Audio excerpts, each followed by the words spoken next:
આત્મવિશ્વાસ હેલ્પલાઇનની યુટ્યુબ માર્ગદર્શન શ્રેણીની એક નવી પહેલ જિલ્લા શિક્ષણ અધિકારી ડીઓ મેડમ દ્વારા કરવામાં આવી છે. એમાં આપ સર્વનું હાર્દિક સ્વાગત કરું છું. મારું નામ મલિક મોહમ્મદ સલીમ છે. હું અંકલેશ્વરમાં આવેલી જેનિથ હાઈસ્કૂલની અંદર ઉચ્ચતર માધ્યમિક વિભાગની અંદર મદદનીશ શિક્ષક તરીકે કાર્યરત છું.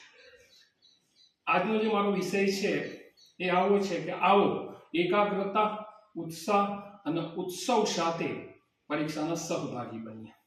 મિત્રો, પરીક્ષા આવે છે ત્યારે ઘણા બધા પ્રશ્નો ઊભા થાય છે કે ભાઈ એકાગ્રતા કેવી રીતે કેળવવી, કેવી રીતે ધ્યાન કેળવવું, એના માટે કેવી રીતે અધ્યયન કરવું, એના કેટલાક માર્ગદર્શક સોનેરી સૂચનોની ચર્ચા હું તમારી સમક્ષ કરીશ. ધ્યાનપૂર્વક વાંચવું. ધ્યાન એટલે શું? એટલે કોઈ એક બાબત પર એકાગ્રતા કેળવવાની શક્તિને ધ્યાન કહેવામાં આવે છે. આઇન્સ્ટાઈને ખૂબ સુંદર કહ્યું છે કે એકાગ્રતા એટલે એક બાબતને અગ્રતા આપવી, એને ધ્યાન કહેવામાં આવે છે.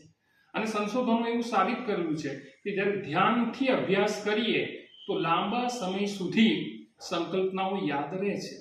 તો ધ્યાન આધારિત અધ્યયન કેવી રીતે કરી શકાય એ સંદર્ભની અંદર આપણે કેટલાક મુદ્દાઓની વાત કરીશું. દાખલા તરીકે એક ઉદાહરણ આવું છે કે મહાભારતનો પ્રસંગ એ છે કે ગુરુ દ્રોણે જ્યારે કૌરવ અને પાંડવોની પરીક્ષા લેવાનું નક્કી કર્યું ત્યારે બધાને પૂછ્યું કે ઝાડ પર શું દેખાય છે. બધાના જવાબ અલગ અલગ હતા. કોઈને ઝાડ, કોઈને ડાળી, કોઈને પાંદડા, કોઈને પક્ષી. જ્યારે અર્જુનને પૂછ્યું કે તમને શું દેખાય છે ત્યારે એમને કહ્યું કે મને પક્ષીની આંખ, કારણ કે ગુરુ દ્રોણે પક્ષીની આંખ વીંધવાનું કહ્યું હતું. તેનું સમગ્ર ધ્યાન આંખની ઉપર હતું. એટલે એવી જ રીતે જ્યારે અભ્યાસ કરીએ ત્યારે ધ્યાનપૂર્વક અભ્યાસ કરવામાં આવે તો વધુ સારી રીતે આપણે અભ્યાસ કરી શકીએ છીએ. બીજું એક ઉદાહરણ એવું પણ છે કે એક રાજાએ એક કેદીને સજા ફરમાવી. સજા એવી હતી કે ઠંડીની ઋતુ ચાલતી હતી. હોજમાં આખી રાત ઠંડા પાણીથી ભરેલી હોજમાં આખી રાત ઉભા રહેવાનું હતું. એટલે રાજાને એવું હતું કે ખૂબ ઠંડી લાગશે, એ જ આની પનિશમેન્ટ છે. આખી રાત નીકાળ્યા પછી સવારે કેદી ફ્રેશ હતો. ત્યારે રાજાએ પૂછ્યું કેમ આવું થયું? ત્યારે એને કહ્યું કે મને ઊભો રાખેલો તમે ઠંડા પાણીની હોજમાં, પણ મારું ધ્યાન દૂર સળગતી મસાલ પર કેન્દ્રિત હતું. એ મસાલ પર મારું ધ્યાન કેન્દ્રિત કરવાના કારણે હું આપણે ઠંડીથી બચી ગયો. એટલે આ ધ્યાનની શક્તિ છે. એટલે ધ્યાનપૂર્વક વાંચવાથી વધુ સારી રીતે અભ્યાસ કરી શકીએ છીએ. બીજો મુદ્દો છે સમજપૂર્વક વાંચવું. ભાઈ ગોખણ પટ્ટી કે ગોખેલું લાંબા સમય સુધી યાદ નથી રહેતું. સમજ કોને કહેવાય? જે વિષય વસ્તુ તમે અભ્યાસ કરવાના હોય તેની સંકલ્પનાઓ તમને સ્પષ્ટ હોવી જોઈએ. એમ પણ નવી નીતિ 2020ની અંદર એ બાબતની ચર્ચા કરેલી છે કે ભાઈ સંકલ્પના આધારિત અધ્યયન હોવું જોઈએ. તો સંકલ્પના એટલે શું? દાખલા તરીકે વિદ્યાર્થીને ગોળ શું છે, વર્તુળ શું છે, એની સંકલ્પના સ્પષ્ટ થઈ જાય તો પછી એના વ્યવહારમાં આવતી બધી બાબતોને વર્ગીકરણ કરી શકશે. દાખલા તરીકે રૂપિયાનો સિક્કો ગોળ છે, ચંદ્રમાં જે શરદ પૂર્ણિમાનો છે એ ગોળ છે. એટલે સમજપૂર્વક વાંચવાથી વિદ્યાર્થીઓની વાંચન રાખવાની, યાદ રાખવાની કે સ્મૃતિ ધારણ કરવાની શક્તિ વધી જાય છે. અર્થાત એનો મતલબ એમ થયો કે કોઈ પણ બાબતને, વિષય વસ્તુને ધ્યાનપૂર્વક સમજવું, એમાં એના સિદ્ધાંતોને સમજવા, એની સૈદ્ધાંતિક બાબતોને સમજવી, એના સ્ટેપને સમજવા તો વધુ સારી રીતે તમે યાદ રાખી શકો છો. ત્રીજો એક મુદ્દો એ છે કે રસપૂર્વક વાંચવું. હવે રસ એ શું છે એ સમજીએ. કોઈ બાબત દાખલા તરીકે તમે વારંવાર પસંદ કરતા હોય અથવા તમને એને પુનરાવર્તિત કરતા હોય વસ્તુને તો સમજી લો કે તમારો રસ છે. અને મનોવિજ્ઞાન ખૂબ સુંદર કહે છે કે રસ અને થાક વચ્ચે વ્યસ્ત સંબંધ છે. જ્યાં રસ હોય ત્યાં થાક ના હોય, અને જ્યાં થાક લાગે ત્યાં રસ હોતો નથી.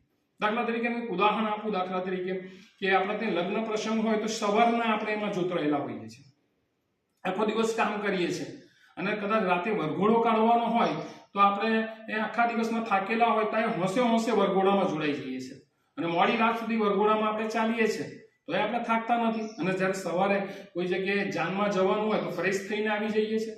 તો અહીં આખા દિવસનો વર્કિંગ ઓવર કરેલું છે, કામ કરેલું છે, રાતે આટલી મોડી રાત જાગ્યા તો આપણે થાક નથી લાગ્યો, કેમ કે રસ છે. એટલે જો વિદ્યાર્થી પણ વિષય વસ્તુમાં રસ કેળવે કે આ અભ્યાસ ભવિષ્યમાં આવનારા સમય માટે આપણા માટે ઉપયોગી પુરવાર થશે, આપણા માટે સુખ અને સમૃદ્ધિ લાવશે. આ રસપૂર્વક અભ્યાસ કરવાથી લાંબા સમય સુધી આપણે યાદ રાખી શકીએ છીએ. ઊંડાણપૂર્વકનું વાંચન કરવું આ એક મહત્વની વસ્તુ છે. કેટલીક વાર વિદ્યાર્થીઓ એવું કરે છે કે ઉપર છલ્લું વાંચી લે છે. ઉપર છલ્લું વાંચવાથી એવું બને કે લાંબા સમય સુધી તમે યાદ ન રાખી શકો. કોઈ વસ્તુને સમજવી હોય તો એ સમજવા માટે એને ઊંડાણપૂર્વક વાંચવી, એનો અર્થ શું છે, એના લક્ષણો શું છે, એના સિદ્ધાંતો શું છે, એના સૈદ્ધાંતિક પાસાને બરાબર સમજી લેવાનું. જો દાખલા હોય તો ક્રિયા દ્વારા દાખલાની પ્રેક્ટિસ કરો, પ્રયોગ હોય તો પ્રયોગો કરો, પ્રમેય હોય તો પ્રમેયને સ્ટેપ બાય સ્ટેપ યાદ રાખો.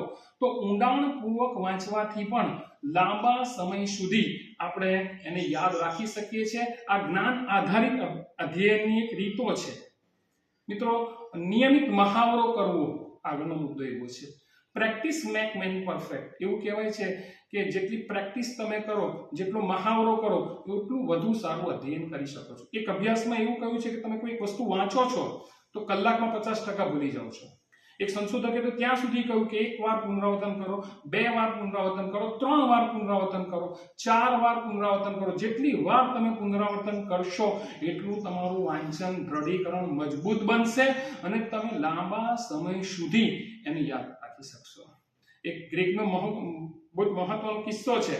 એક વ્યક્તિ એ આખા બળદને ઉચકીને આવી ગયો. રાજા હેરત અંગેજ થઈ ગયો કે આવું કેવી રીતે બની શકે, કે એનાથી વજનમાં કંઈ ઘણો મોટા બળદને કેવી રીતે ઉચકી શકે. ત્યારે વ્યક્તિને જવાબ પૂછ્યો, તું આવું કેવી રીતે કરી લે છે? ત્યારે એમ કહ્યું, નાનો હતો તો આ વાછેડો ત્યાંનો રોજ ઉચકું છું, તો રોજ ઉચકું છું, તો પરિણામે રોજની પ્રેક્ટિસના કારણે હું પણ, મારી પણ વૃદ્ધિ થઈ, બળદની પણ વૃદ્ધિ થઈ, એટલે આટલા રોજની પ્રેક્ટિસ થકી હું આવું કરી શકું છું. એટલે કહેવાનો મતલબ એમ થયો કે તમે કોઈ વસ્તુનો મહાવરો કરો છો તો વધુ સારું પરિણામ મેળવી શકો છો. વધુ ને વધુ વાંચન કરવાથી, પુનરાવર્તન કરવાથી વધુ સારું પરિણામ પ્રાપ્ત થાય છે. સૌથી મહત્વની બાબત એ છે જ્ઞાન શક્તિ, સ્મૃતિ શક્તિ વધારવા માટેની ગ્રહણ, ધારણ અને વધુ સારા પરિણામ તરફ દોરી જશે. એટલે એનો મતલબ એમ થયો કે તમારે ફિઝિકલી હેલ્થ પરીક્ષા દરમિયાન, પરીક્ષા પહેલા, પરીક્ષા દરમિયાન જાળવી રાખવાની છે. અને આ એક મહત્વની વસ્તુ છે કે દાખલા તરીકે તમારી આહાર શૈલી મજબૂત હોવી જોઈએ. સવારે નાસ્તો સારો પૌષ્ટિક ખોરાક હોવો જોઈએ, બપોરનો પણ સાત્વિક ખોરાક હોવો જોઈએ, રાતનો પણ ખોરાક હોવો જોઈએ. ટાઈમ ટુ ટાઈમ જમી લેવું, આ એક મહત્વની વસ્તુ છે.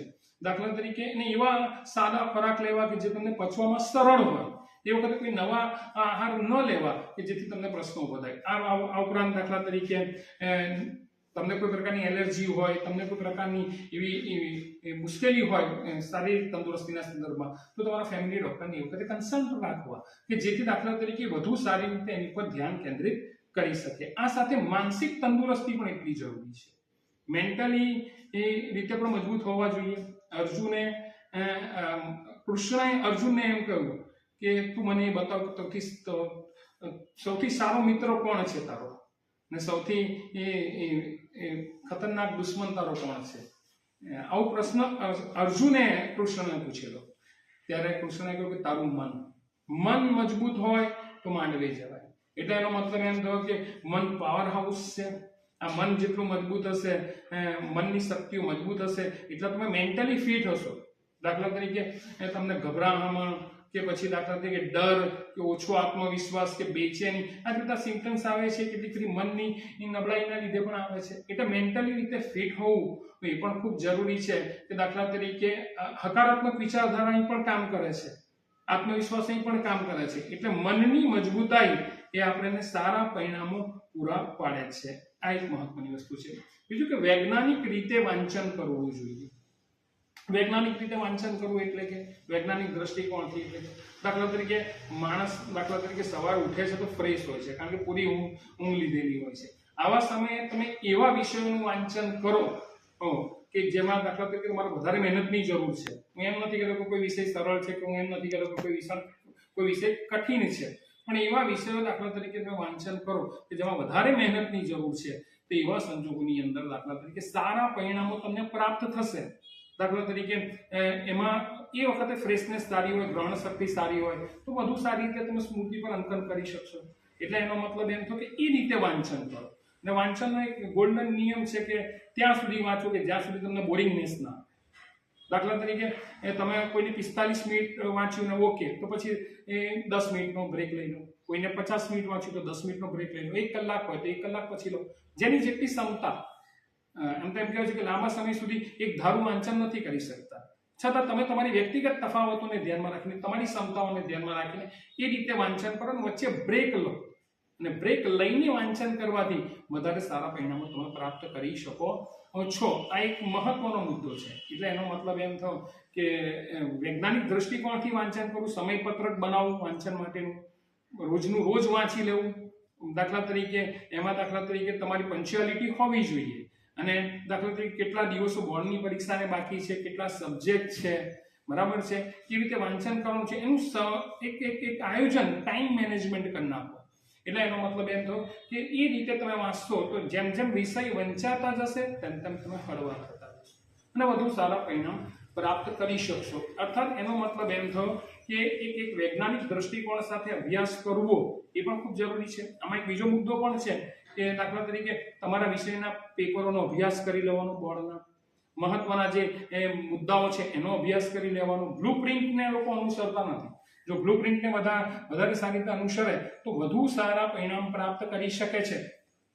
અર્થાત એનો મતલબ એમ થયો કે તમે બ્લુપ્રિન્ટને અનુસરશો તો દાખલા તરીકે કયા પ્રકરણનું કેટલું વેટેજ છે, એમાંથી કયા પ્રકારના પ્રશ્નો પૂછાશે સ્પષ્ટ છે, તો એ રીતે તમે કામ કરો વૈજ્ઞાનિક દ્રષ્ટિકોણ સાથે તો એ વધુ ફળદાયી નીવડે છે, વધુ અસરકારક બને છે.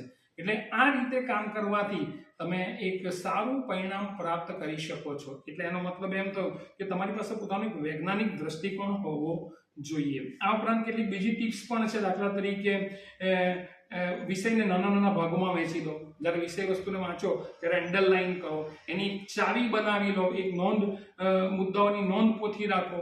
દાખલા તરીકે જે મુદ્દાઓ અઘરા છે એને લખીને વાંચો તો વધુ સારી રીતે તમે એને ગ્રહણ કરી શકશો.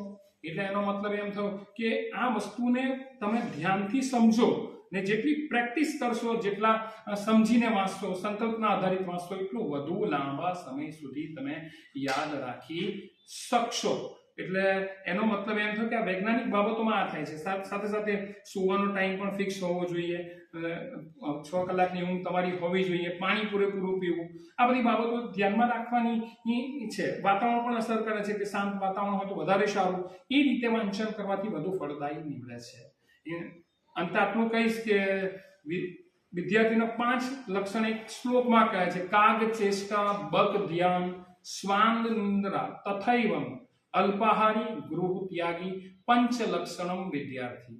એટલે કાગડા જેવી હોશિયારી હોવી જોઈએ લક્ષ્ય પ્રાપ્ત કરવા માટેની, બગલા જેવું ધ્યાન હોવું જોઈએ, અને કૂતરા જેવી ઊંઘ હોવી જોઈએ, એટલે કે સજાગ વિદ્યાર્થી હોવો જોઈએ. અલ્પાહારી, તમે જે ખાઓ છો એ ભૂખ 100% હોય તો 100% નહીં ખાવાનું, 75% 80% ખાઓ, થોડી જગ્યા ખાલી રાખો તો ડાયજેસ્ટ કરવામાં સારું રહેશે.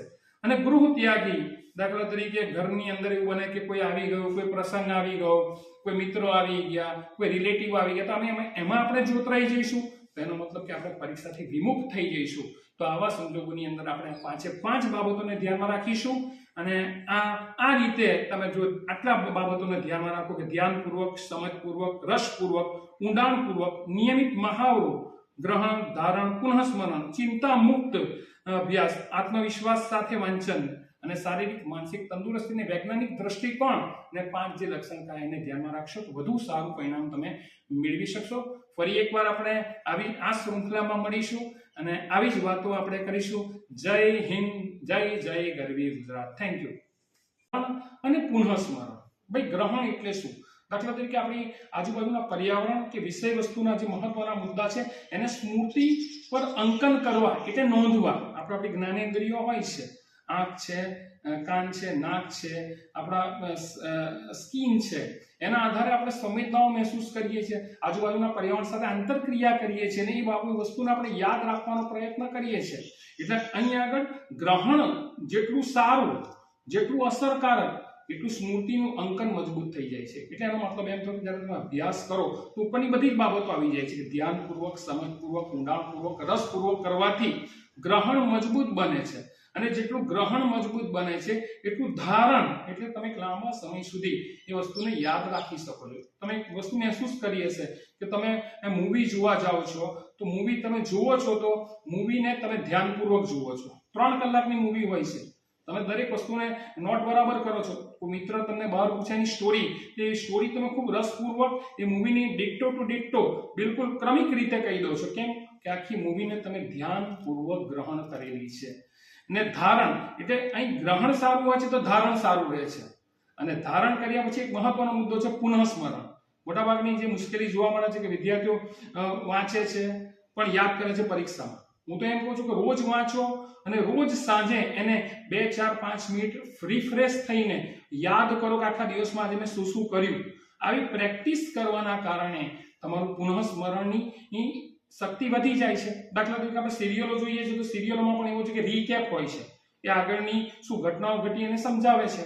તો અહીં પણ એ જ વસ્તુ બને છે કે તમે પણ તમારા વાંચનમાં રીકેપ લાવો તો પરિણામે પુનઃસ્મરણ જેટલું મજબૂત બનશે એટલું તમે લાંબા સમય સુધી યાદ રાખી શકશો. એટલે એનો મતલબ એમ કે ગ્રહણ, ધારણ અને પુનઃસ્મરણ આ સ્મૃતિની મહત્વની પ્રક્રિયા છે જ્ઞાન શક્તિ ધારણ કરવાની. તો એને વ્યવસ્થિત રીતે કરો તો લાંબા સમય સુધી યાદ રાખી શકો છો. ચિંતા મુક્ત થઈને વાંચન કરો. ચિંતન સારું, ચિંતા ખોટી. ચિંતા ચિતા સમાન હોય છે. બધું ચિંતન કરવાથી હતાશા આવે છે, વૈફલ્યની લાગણી આવે છે, બીક લાગે છે, ડર લાગે છે, આત્મવિશ્વાસ ઘટી જાય છે, હાથ પગ ધ્રુજે છે. આવા ઘણા બધા પ્રશ્નો ઊભા થાય છે. એટલે એક વિદ્વાને ખૂબ સુંદર કહ્યું છે કે વધારે ચિંતા કરવાથી સારા પરિણામો મેળવી શકતા નથી, સારું અધ્યયન કરી શકતા નથી, સારી રીતે એને આપણે પરીક્ષા આપી શકતા નથી. એટલે ચિંતા મુક્ત થવું એ ખૂબ મહત્વની વસ્તુ છે. વિદ્યાર્થીને ઘણી બધી ચિંતા છે કે આ સિલેબસ કેવી રીતે વાંચીશ, ક્યાંથી વાંચીશ, કેવી રીતે વાંચીશ, કયો પ્રશ્ન પૂછાશે, 9 પ્રકરણ વાંચેલા છે એનો ભરોસો નથી, 10મું પ્રકરણ છોડ્યું છે એની ચિંતા છે. તો ચિંતાઓથી મુક્ત થઈને તમે એ કરો, હકારાત્મક અભિગમ સાથે પરીક્ષા આપો. એમ એવું કહેવાયું છે કે હકારાત્મક વિચાર કરનારને ઝેર પણ મારી શકતું નથી અને નકારાત્મક વિચાર કરનારને દવા પણ બચાવી શકતી નથી.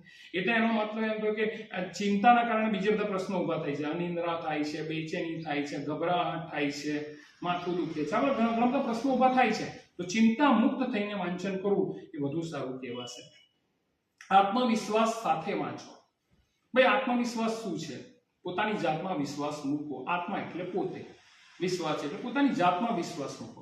આત્મવિશ્વાસ ક્યારે આવે? દાખલા તરીકે અત્યારે કોઈ મને એમ કે તમે ટેન્કર ચલાવી લો, કોઈ ટ્રક ઉભેલી છે તમે ચલાવો. હવે મેં ટ્રક ચલાવેલી જ નથી, મને એનો અનુભવ જ નથી, હું શીખેલો જ નથી, તો પછી દાખલા તરીકે એના સ્ટેરિંગ પર બેસીશ તો કદાચ મને કોન્ફિડન્સ નહીં આવે. દાખલા તરીકે હું બરાબર નહીં કરી શકું. ભલે મેં કાર ચલાવેલી છે, બંનેનું સ્વરૂપ અલગ અલગ છે, એટલે કોન્ફિડન્સ નહીં આવે કારણ કે હું શીખેલો નથી. એટલે પરિણામે મને બીક લાગે છે, ડર લાગે છે ને મારા આ કારણના લીધે મારો આત્મવિશ્વાસ ઘટે છે. દાખલા તરીકે આત્મવિશ્વાસમાં એવું છે કે હું આ કામ નહીં કરી શકું તો ઓછો આત્મવિશ્વાસ છે. હું જ આ કામ કરી શકું છું એ અતિ આત્મવિશ્વાસ છે, અને હું આ કામ કરી શકીશ એને આત્મવિશ્વાસ કહેવાય. આપણે અતિ આત્મવિશ્વાસ પણ નહીં, ઓછો આત્મવિશ્વાસ પણ નહીં, આત્મવિશ્વાસ કેળવવાનો છે. આત્મવિશ્વાસ એવી રીતે કેળવી શકાશે કે આપણે એ વસ્તુનો અભ્યાસ કરીશું. દાખલા તરીકે વસ્તુને શીખીશું. તો દાખલા તરીકે મેં 5 વાર્ષિક હિસાબના દાખલા નામાના મૂળ તત્વોમાં કરેલા હશે તો મને વિશ્વાસ રહેશે કે મેં 5 પ્રકારના દાખલા કરેલા છે. કોઈ 10 દાખલા કરેલા હોય તેને વધારે આત્મવિશ્વાસ રહેશે. એટલે આત્મવિશ્વાસ એ જડીબુટ્ટી છે જે તમારી જાતમાં શ્રદ્ધા જન્માવે છે અને તમને વધુ સારા પરિણામો તરફ દોરે છે. એવી જ રીતે દાખલા તરીકે શારીરિક માનસિક તંદુરસ્તી એ પણ ખૂબ જરૂરી છે. દાખલા તરીકે ફિઝિકલી રીતે માણસ બીમાર હોય તો એની જે અધ્યયન કરવાની ક્ષમતા હોય છે ઘટી જાય છે, એની યાદશક્તિ નબળી પડી જાય છે. આ બાબતની અંદર શારીરિક બાબતોની અંદર આપણે આપણી હેલ્થને સાચવવાની છે. દાખલા તરીકે શારીરિક રીતે જેટલા તંદુરસ્ત હોઈશું એટલું વધારે સારું પરિણામ મેળવી શકીશું. ઘણી બધી એવું બને છે કે પરીક્ષા દરમિયાન આપણે કેવા પ્રકારનો ખોરાક ખાવો, કેવો પ્રકારનો ખોરાક ન ખાવો એ બાબત પણ ધ્યાનમાં રાખવા જેવી છે. દાખલા તરીકે ખૂબ તીખા તળેલા પદાર્થો ખાશો તો તમારી એસિડિટી વધી જશે. બહારના પદાર્થો ખાશો તો દાખલા તરીકે તમારી ડાયજેસ્ટ સિસ્ટમ બગાડી કાઢશે. દાખલા તરીકે એવા વિકાર આહાર લેશો કે જે તમને બેચેની કરાવી આપે છે. આ ઉપરાંત પાણી પીવાની ફ્રીક્વન્સી કેવી હોવી જોઈએ કે નિયમિત પાણી પીવો. જેટલું પાણી વધારે પીશો એટલું તમારું માઇન્ડ ફ્લોટિંગ રહેશે, વધારે તમને એનર્જેટિક લાગશે, સ્ફૂર્તિ જેવું લાગશે. એટલે એનો મતલબ એમ થયો કે તમારે ફિઝિકલ રીતે મજબૂત રહેવું પડશે, શારીરિક રીતે તંદુરસ્ત રહેવું પડશે અને શારીરિક તંદુરસ્તી જ તમને વધુ સારા પરિણામ તરફ દોરી જશે. એટલે એનો મતલબ એમ થયો કે તમારે ફિઝિકલી હેલ્થ પરીક્ષા દરમિયાન, પરીક્ષા પહેલા, પરીક્ષા દરમિયાન જાળવી રાખવાની છે. અને આ એક મહત્વની વસ્તુ છે કે દાખલા તરીકે તમારી આહાર શૈલી મજબૂત હોવી જોઈએ. સવારે નાસ્તો સારો પૌષ્ટિક ખોરાક હોવો જોઈએ, બપોરનો પણ સાત્વિક ખોરાક હોવો જોઈએ, રાતનો પણ ખોરાક એવો ટાઈમ ટુ ટાઈમ જમી લેવું. આ એક મહત્વની વસ્તુ છે. દાખલા તરીકે એવા સાદા ખોરાક લેવા કે જે તમને પચવામાં સરળ હોય. એ વખતે કોઈ નવા આહાર ન લેવા કે જેથી તમને પ્રશ્નો ઉભા થાય. આ ઉપરાંત દાખલા તરીકે તમને કોઈ પ્રકારની એલર્જી હોય, તમને કોઈ પ્રકારની એવી મુશ્કેલી હોય શારીરિક તંદુરસ્તીના સંદર્ભમાં, તો તમારા ફેમિલી ડોક્ટરની એ વખતે કન્સલ્ટ રાખવા કે જેથી દાખલા તરીકે વધુ સારી રીતે એની પર ધ્યાન કેન્દ્રિત કરી શકે. આ સાથે માનસિક